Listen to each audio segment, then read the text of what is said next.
tugeza ku murongo wa 16 tubivuge gutya mu Gifaransa ko wize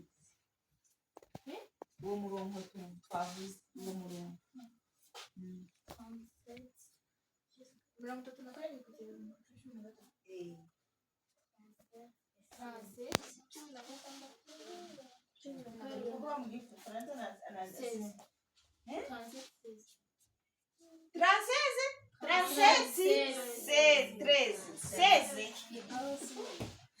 37 mbega twasomye kuri 37 kugera kuri 16 mpaka 16. Sasa neno la Mungu linatuambia hivi, penda mwenzako jinsi unajipenda. Hapana kujipendelea wewe mwenyewe. Ukijipendelea wewe mwenyewe, vitu vyote vinafanya nini? Vinadi. Kuwa na upendo na mwenzako. Kama mwenzako anavala buchi, anaona kango kashampasukia yako, nini shamwalikia yako, nini shamwalikia wewe. Sasa uko naangalia, unasema Yesu wewe, mbona tukale katoto di, angalia kale katoto kisika kana vala vya kukatika. Na japo uko na nguo ya mzima, unakamata pale wewe mupatie, wewe unaanza kufanya nini? Unaanza msema.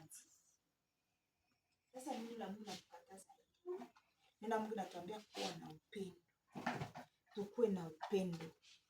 Shipeke hapa. Watoto hapa tukue na upendo. Ni kama uko na mwenzako kwa masomo. Bana nani hana rupao kwa masomo. Sasa wenyewe nakulaka kwa masomo. Patia mwenzako. Ewane kamata na wewe. Unaweza mpatia hata na hauyakula na wewe hauyakula na nakula kwanza kisha na wewe. Juu uko na upendo. Uko na upendo. Neno la Mungu linatuambia tupendane.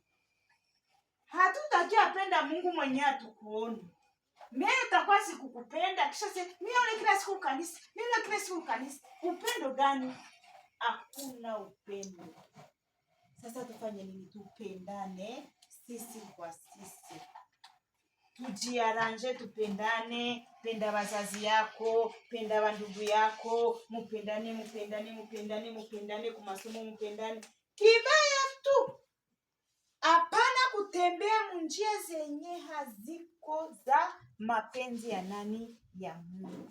Utembee leo uko natembea mwenzako ase juu mama Santa alisema ifo tupendane, ifo mwenzako iko nenda na kunya ile